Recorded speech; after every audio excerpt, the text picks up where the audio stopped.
Nah, pemirsa, di perjalanan saya kali ini, saya ingin mencoba untuk merangkum ya keseluruhan perjalanan saya selama berada dan juga mengunjungi Danau Toba.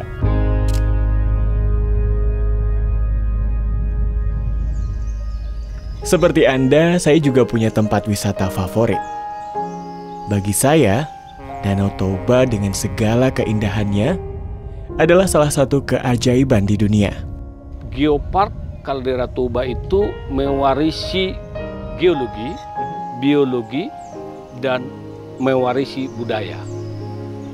Nah, kita tahu ya, Danau Toba ini sangat luas sekali, bahkan di dalamnya ini ada sekitar 8 kabupaten. Nah, Potret Dai TV, terutama saya, ini sudah berkesempatan untuk mengunjungi beberapa kabupaten dan bahkan hampir semuanya. Nah, kali ini saya ingin merangkumnya untuk Anda.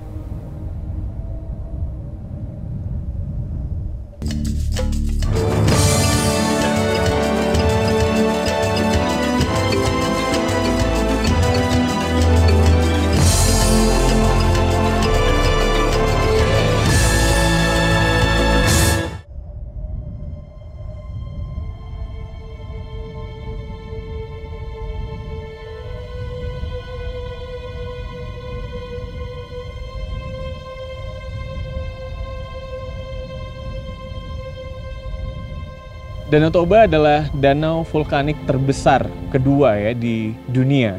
Dan bahkan di Indonesia sendiri, pesona Danau Toba ini sangat luar biasa sekali pemirsa. Dan juga menjadi salah satu kawasan wisata super prioritas di antara ratusan atau bahkan ribuan tempat-tempat wisata yang ada di Indonesia. Nah, namun proses terjadinya Danau Toba ini juga sangat menarik nih untuk kita ketahui. Kira-kira seperti apa ya prosesnya, bahkan puluhan ribu tahun yang lalu. Ini dia cuplikannya untuk Anda.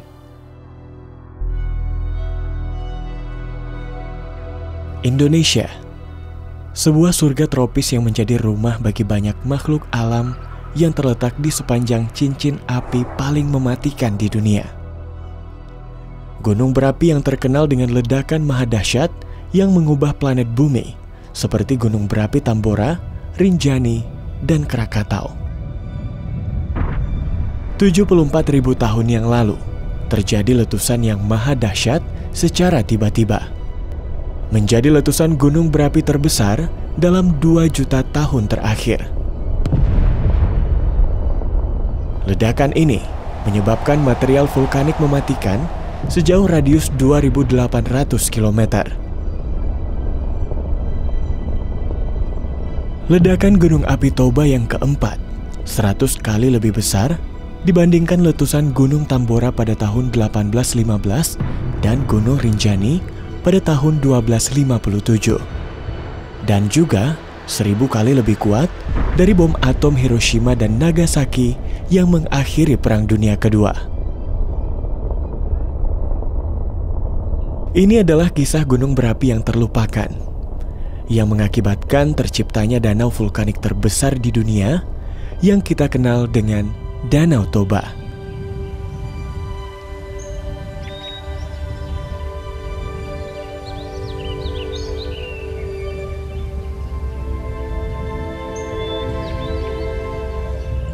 Nah, pemirsa, di perjalanan saya kali ini, saya ingin mencoba untuk merangkum ya keseluruhan perjalanan saya selama berada dan juga mengunjungi Danau Toba. Nah, kita tahu ya, Danau Toba ini sangat luas sekali, bahkan di dalamnya ini ada sekitar 8 kabupaten. Nah, Potret Dai TV, terutama saya, ini sudah berkesempatan untuk mengunjungi beberapa kabupaten dan bahkan hampir semuanya. Nah, kali ini saya ingin merangkumnya untuk Anda.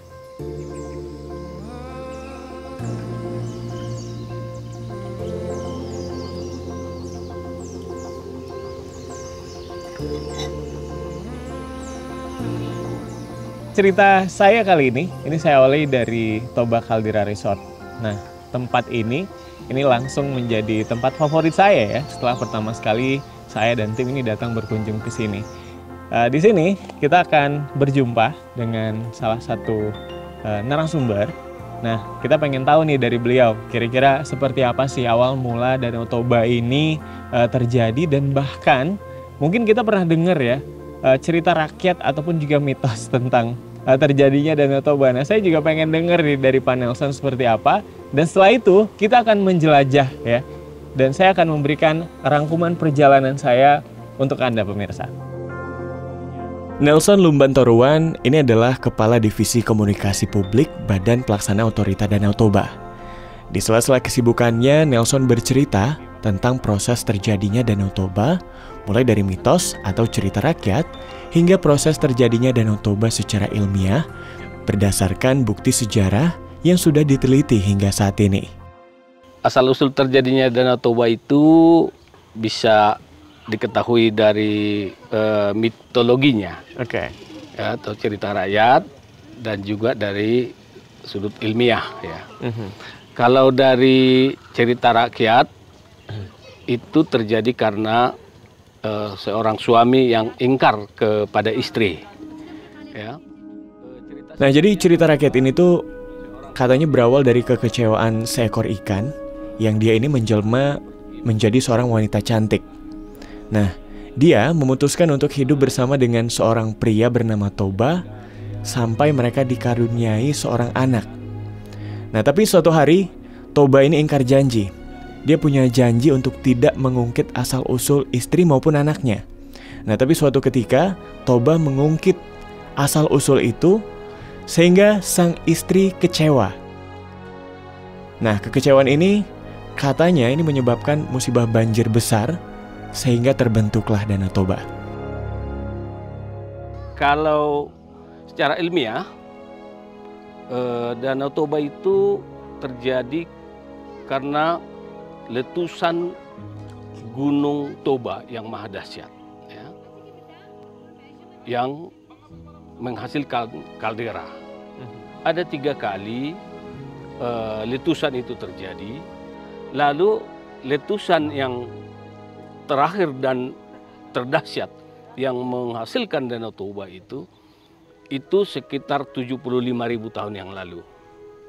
75.000 tahun yang lalu. Nah, itu puncaknya itu di sekitar Muara dan Bakara. Itulah yang menghasilkan Danau Toba, dan konon katanya yang paling besar yang pernah terjadi di bumi. Ya. Jadi karena letusan yang tadi sangat besar itulah menjadikan kaldera Toba ini ya Pak? Ya, sangat luas sekali. Itulah yang menjadi kaldera Toba yang sangat luas dengan panjang sekitar 100 km dan lebar sekitar 30 km. Dan sekarang itu terdiri dari 8 kabupaten yang ada di kawasan Danau Toba. Keunikan Danau Toba adalah bahwa geopark kaldera Toba itu mewarisi geologi, mewarisi biologi, dan mewarisi budaya. Ya. Warisan geologi akibat terjadinya letusan Gunung Toba ini menghasilkan banyak geosite yang ada di kawasan Danau Toba. Ya. Banyak geosite yang bisa membuktikan, ya, peristiwa geologi yang terjadi pada masa lalu. Ya. Dan itu tersebar di seluruh kabupaten yang ada di kawasan Danau Toba. Kemudian warisan biologi, ya. Tumbuh-tumbuhan yang unik, yang langka, yang ada di sini, tumbuhan yang endemik, ya, anggrek Toba misalnya, ya, itu kan ada di banyak di kawasan Danau Toba ini, ya. Demikian juga dengan budaya, warisan dan sebaran budaya yang bisa kita saksikan di seluruh daerah yang ada di kawasan Danau Toba. Nah, keunikan itu ya yang dimiliki oleh Danau Toba yang akan yang sangat menarik bagi wisatawan.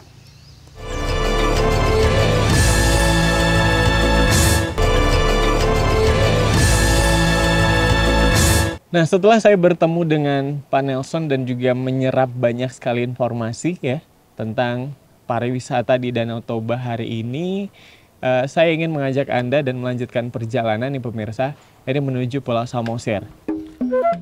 Tapi sebelum ke Samosir, saya mengunjungi Prapat yang merupakan salah satu kelurahan yang ada di Kabupaten Simalungun. Ya, kali ini saya sedang ada di alun-alunnya Prapat, dan ini juga menjadi salah satu tempat yang direvitalisasi oleh pemerintah pusat ya, untuk merubah wajah Danau Toba ini menjadi lebih indah. Dan ketika sampai ke sini, kita langsung disambut patung selamat datang atau monumen ini.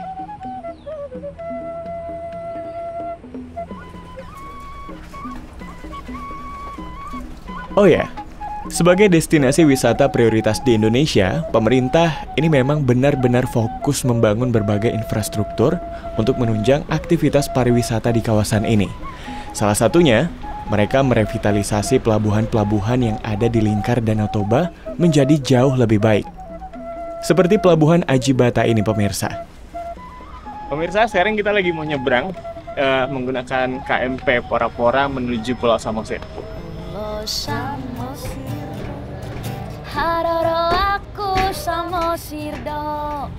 Nah, di perjalanan ini kurang lebih kita menghabiskan waktu selama 40 menit, dan saya jamin ya, karena saya sendiri juga merasakan di perjalanan itu pemandangan Danau Toba itu sangat luar biasa indah sekali. Jadi itu akan jadi 40 menit perjalanan yang cukup singkat buat kita.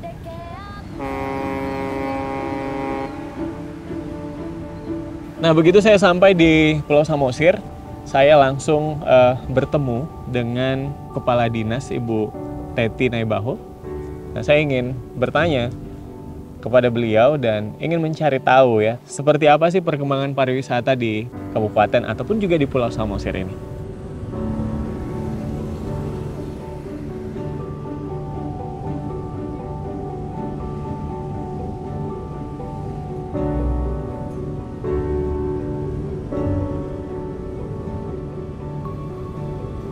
Kalau ke Samosir itu sebenarnya lengkap ya, completely. Mulai dari culture site-nya, alam, dan sebagainya. Nah, Samosir kan dikenal dengan sebagai asal muasal bangsa Batak, maka kekayaan budaya menjadi daya tarik, dan kita mempunyai beberapa situs yang sudah menjadi idola daripada para wisatawan. Mulai dari Kecamatan Simanindo ada Batu Kursi Sialagan yang sangat viral, yang juga Pak Presiden RI 1 sudah datang ke sana. Ada benar. G20 juga sudah dikunjungi oleh para wanita-wanita hebat dari berbagai belahan dunia di tahun lalu ya. Kalau mau ke Pangururan, daerah kita sekarang ini ada Kampung Ulos yang juga dikunjungi Pak Presiden dan juga beberapa menteri sudah ke sana. Bahkan juga wanita-wanita hebat sedunia, Ibu RI 1 juga sudah ke sana. Kalau kita bergerak lagi ke Cianjur Mula-Mula, di sana lebih kaya lagi kekayaan budayanya. Ada Batu Hobon, air Sipitudai, 7 rasa, di Seven Taste Water yang mungkin tidak dimiliki oleh daerah lain. Betul. Tapi Samosir punya. Adalah di Kecamatan Harian, di mana ada satu juga menjadi ikon baru, yaitu Bukit Sibeabea dengan patung Tuhan Yesusnya. Dan juga di sana ada Bukit Holbung yang tahun ini masuk menjadi Anugerah Desa Wisata Indonesia yang akan dikunjungi Mas Menteri di bulan Juli nanti. Jadi Bukit Holbung itu menjadi tren dengan perbukitan ya, tidak kalah dengan Pulau Padar dan sebagainya ya, Pulau Rinca. Jadi kita punya bukit yang luar biasa dan sangat digandrungi oleh para kaula muda untuk berkemah. Maka jangan lupa berkemah juga di Bukit Holbung. Waduh, kayaknya nggak bisa cuma berhari di sini kayaknya ya Bu ya? Ya, at least 5 days lah.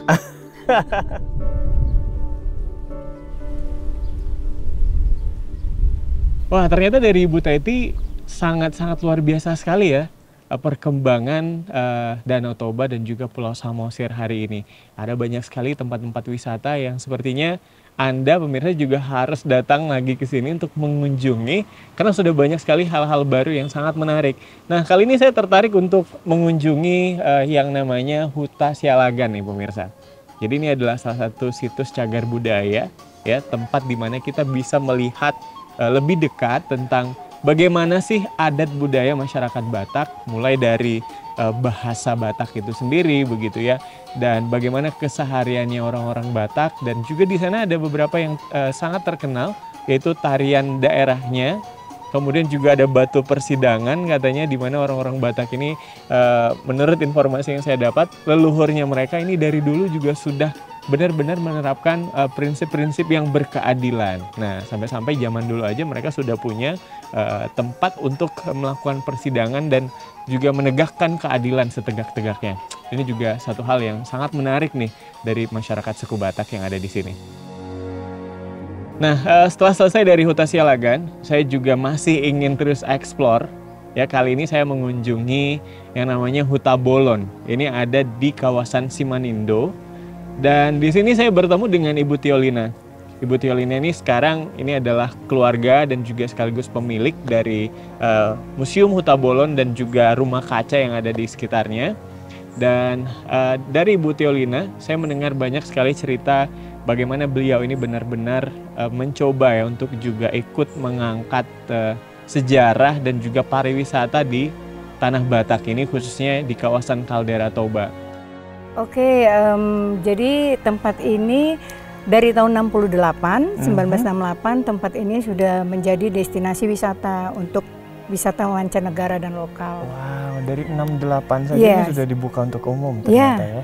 Jadi kita menjadi bagian dari Geopark, Geopark Toba, karena di tempat ini kita sebagai konservasi budaya, di mana itu salah satu yang menjadi salah satu value atau nilai yang dinilai oleh UNESCO. Ya, jadi selain geoparknya sendiri, letusan-letusannya, konservasi budaya juga itu menjadi penilaian yang utama buat mereka juga. Nah, jadi di Huta Bolon ini juga saya melihat rumah-rumah adat yang masih terjaga begitu. Kemudian juga beberapa peninggalan-peninggalan leluhur Batak yang juga masih tersimpan rapih, dan ini adalah salah satu tempat yang juga wajib sekali untuk Anda kunjungi, pemirsa. Nah, kemudian dari Huta Bolon, saya berpindah ini terus lagi ke atas, ini menuju Pangururan. Nah, di Pangururan saya juga mengunjungi beberapa situs-situs ya. Saya melihat di sana juga ada banyak sekali situs-situs yang menjadi tempat ataupun juga ikon wisata di daerah tersebut. Mungkin saya bisa sebut salah satunya adalah Kampung Kutaraja ya. Di sana ini ada banyak sekali penenun-penenun, dan juga kawasan ini sudah mendapat perhatian dari pemerintah dan bahkan sudah berdampak cukup baik ya bagi perekonomian masyarakat sekitar, di mana mereka ini turut melestarikan tenunan kain tenun khas Batak ya di sana, dan juga mendapat perhatian dari berbagai masyarakat dunia.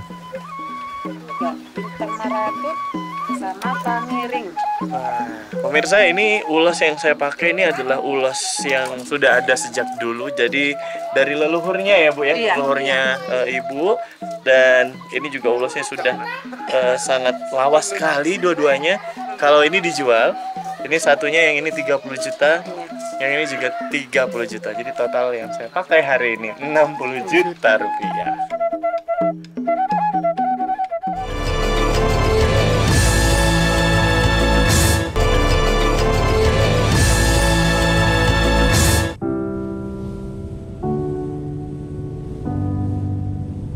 Nah, pemirsa, selanjutnya saya berkunjung ke Desa Cianjur Mula-Mula.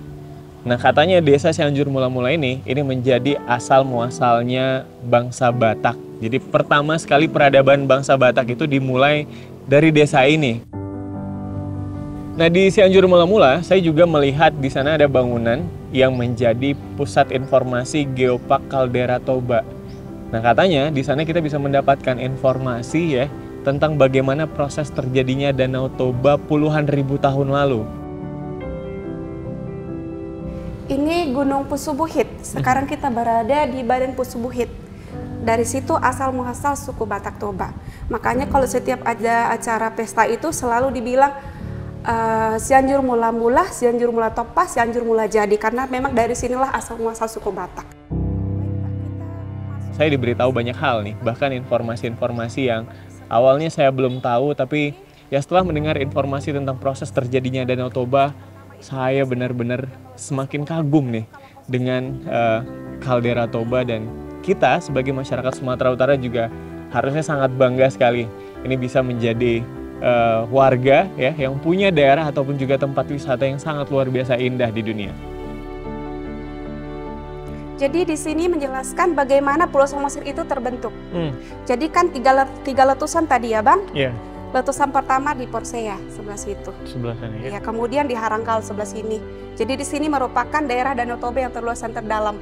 Makanya kalau musim-musim seperti ini angin kencang sama ombak besar harus lebih hati-hatilah untuk melintasi. Ini yang di Harangkal. Iya betul, Tausilalahi namanya. Iya. Kemudian meletus di Sibandang, terbentuklah Danau Tobanya yang merupakan danau terbesar di dunia, nomor 2 secara vulkano.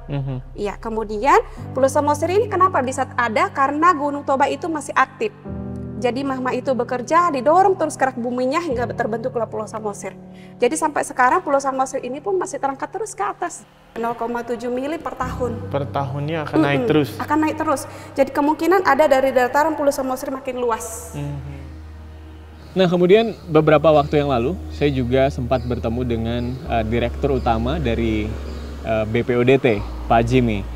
Nah kita sempat berbincang dan beliau mengatakan bahwa ke depan Danau Toba ini masih akan terus berbenah untuk bisa menjadi salah satu destinasi wisata yang andalan ya di Indonesia. Ya, BPODT atau Badan Pelaksana Otoritas Danau Toba itu dibentuk melalui Peraturan Presiden nomor 49 tahun 2016 dengan 2 fungsi utama adalah di fungsi koordinatifnya itu untuk mengkoordinir pengembangan, perencanaan, pembangunan pariwisata di sekitar Danau Toba. Lalu yang kedua adalah fungsi otoritatif. Nah, fungsi otoritatifnya ini kami diberikan lahan. Saat ini ada sekitar 386 hektar letaknya di Kabupaten Toba, di Sibisa. Itu kami bisa membangun di situ langsung, meregulasi, merencanakan gitu. Nah, membangun tujuan itu untuk membangun resort, memang kawasan resort pariwisata yang terintegrasi, yang sesuai dengan kebutuhan sekarang itu yang memang harus sustainable. Kita buat sustainable, kita rencanakan sustainable. Dia juga nanti sifatnya green lah. Jadi sebenarnya obrolan saya dengan Pak Jimmy ini cukup panjang ya. Tapi yang jelas beliau juga menyampaikan bahwa ada 3 hal penting yang akan ataupun juga telah dilakukan oleh BPODT untuk mengembangkan kawasan wisata Danau Toba. Pertama, itu akses menuju Danau Toba. Yang kedua, itu tentang bagaimana menciptakan narasi perjalanan atau event serta promosi di Danau Toba. Nah, kemudian yang ketiga, itu peningkatan SDM, tidak hanya pemerintahnya saja, namun juga masyarakatnya secara langsung. Nah, pemirsa demikian ya perjalanan singkat saya menjelajah danau terindah ya di Indonesia dan juga bahkan dunia menurut saya ini. Di mana kita benar-benar bisa melihat dan menyaksikan bahwa masyarakat yang ada di sekitar kawasan Danau Toba ini juga benar-benar sangat mencintai danau ini, dan juga budaya yang ada di dalamnya ini juga melengkapi Danau Toba ini menjadi destinasi yang tentunya sangat layak sekali untuk dikunjungi.